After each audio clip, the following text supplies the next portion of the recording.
Certain stones carry histories written by heat, pressure, and chemical change. Their surfaces reveal fractures, stains, and textures that are not random, but the result of powerful geological forces acting over immense time. Within these rocks, metals concentrate, migrate, and finally lock themselves into place, hidden from view, yet unmistakable to those who understand the signs. Some rocks darken as minerals oxidize. Others split cleanly along internal weaknesses formed by buried quartz veins. In the right conditions, precious metals become trapped inside these structures, sealed by silica and altered host rock. What appears solid and inert can, under the right strike or exposure, reveal bright metallic cores shaped by fire and water. This video examines stones formed under extreme conditions, rocks that fracture differently, quartz that carries internal stress, and mineral patterns that signal concentrated value beneath the surface. Each mark, vein, and discoloration tells a story about how gold and silver move through rock and where they ultimately settle. By bringing together fractured host stones and quartz-bound metal veins, this documentary follows the geological process that transforms ordinary-looking rock into something far more significant, not through chance, but through physics, chemistry, and time. Beneath the surface of ordinary stone lies a silent map, and quartz veins are the lines that guide it.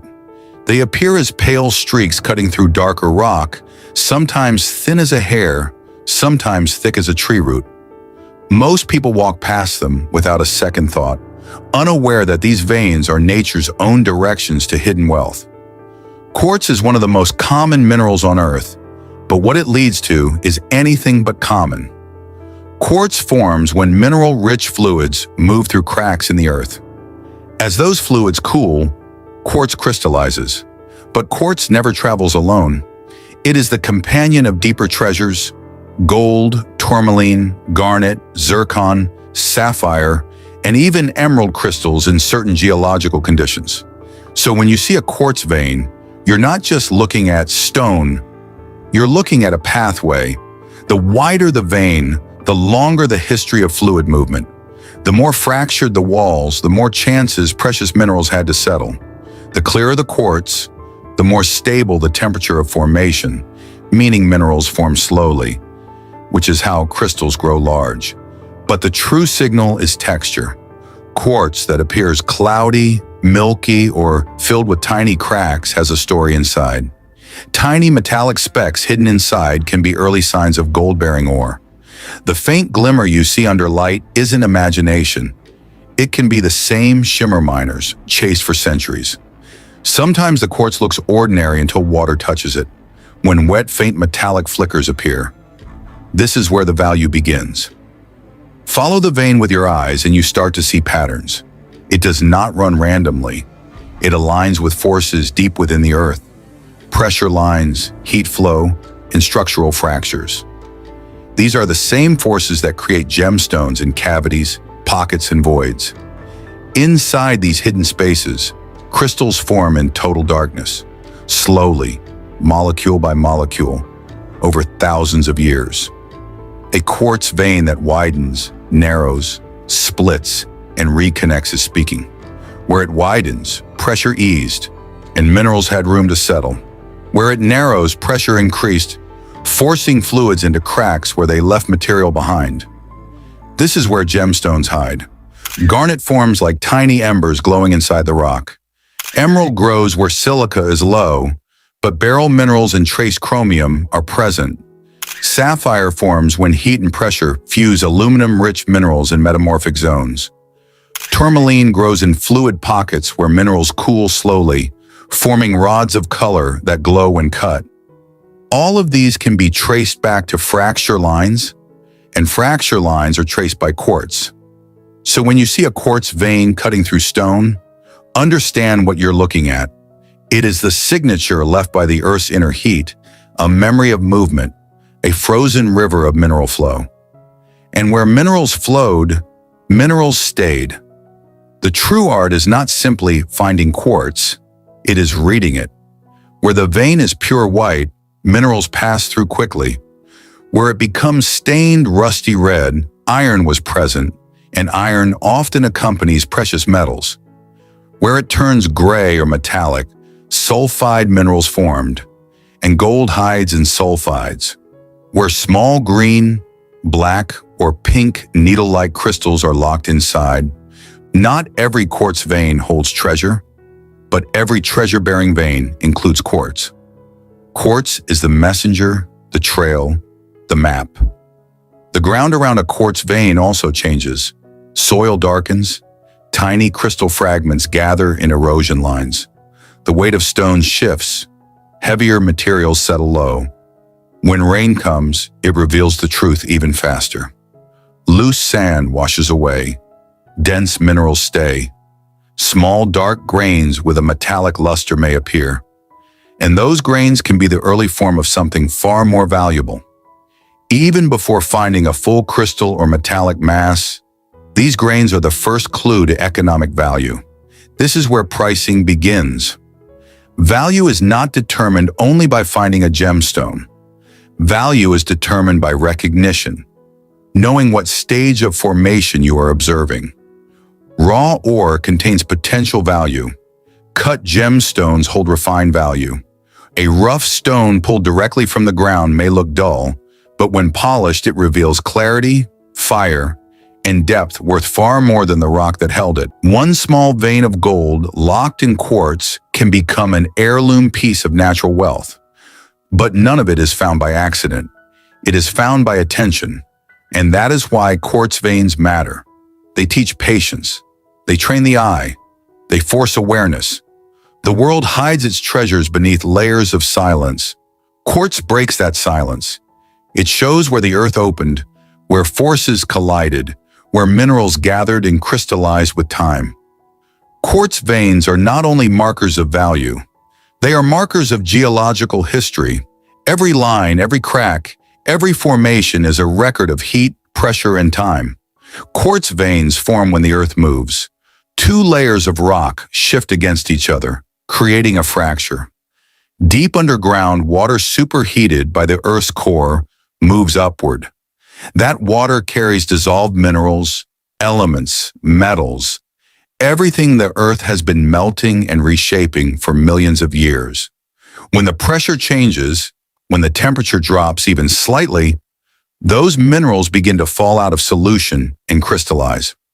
First comes quartz. Then come the minerals that traveled with it. This is why quartz veins are trusted by collectors, miners, and gemstone hunters worldwide. If quartz formed there, something else had the chance to form there too. But the key is understanding where to look along the vein. The head of the vein, where it first opens, usually contains the most intense temperature fluctuations. The middle of the vein, where space widens and cooling slows, is where tourmaline rods grow, sometimes in beautiful shades of green, pink, and black. These are the veins that produce gemstones used in fine jewelry, rings, and collectors' displays. The end of the vein, where fluids escape into open pockets, can sometimes form the most breathtaking structures. Cavities lined with quartz points, amethyst clusters, smoky quartz pillars, or even clear rock crystal towers. This is where beauty reveals itself in pure geometry, a silent cathedral built in darkness. Value changes here, dramatically. A rough piece of quartz with visible gold locked inside is not just a collector piece. It can be a statement specimen worth hundreds, even thousands, depending on clarity, weight, and rarity. A single flawless tourmaline crystal of vibrant green can command prices that surprise anyone unfamiliar with the gemstone world. An amethyst, once considered precious enough to rival rubies, forms inside quartz-lined geodes. When cut and polished, it glows with light that seems to move inside itself. This is value defined by nature, not manufactured, not imitated, not replicated. Each gemstone is a story of time, and here is the most important truth. Quartz veins do not lie. They show exactly where the earth opened. They show where mineral-rich water moved, and they show where gemstones had the chance to grow. All you need is patience, the eye to observe, and the respect to understand what you are seeing. Because the greatest wealth on earth is not hidden. It is simply overlooked. Walk slowly, look carefully, let your awareness sharpen. The ground beneath your feet may hold the value others walk past for decades, even centuries. The earth is patient in a way nothing created by human hands can be. It composes value slowly, atom by atom, folding pressure and heat into structures of perfection. To the hurried eye, the surface of a field, a slope, or a riverbed appears random, mundane, even repetitive. Yet underfoot, beneath the dust and pebble, there is architecture, mineral architecture written in patterns of grain, vein, and color. Each rock is a paragraph of that language. Some paragraphs are short and ordinary. Some paragraphs contain entire chapters of brilliance. Understanding this language transforms how one moves through the world. The quiet places become predictable, the rough ground turns into a map, and the so-called worthless stones begin to resemble locked safes waiting for the proper key. That key is observation practiced until it becomes instinct. When awareness deepens, the body learns to read subtleties. A sound slightly higher when stone strikes stone, a microglint when light grazes a fracture, a way a grain of sand collects around an edge. These are not mystical signs. They are physical expressions of geological history, the same history that creates emerald's green, opal's fire, sapphire's cool depth, and tourmaline's riot of color. The form of crystals, their growth lines, the arrangement of minute inclusions.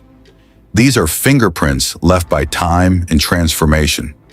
Once the eye begins to see them, the earth no longer seems indifferent. It appears generous, abundant in opportunities that reward patience and skill.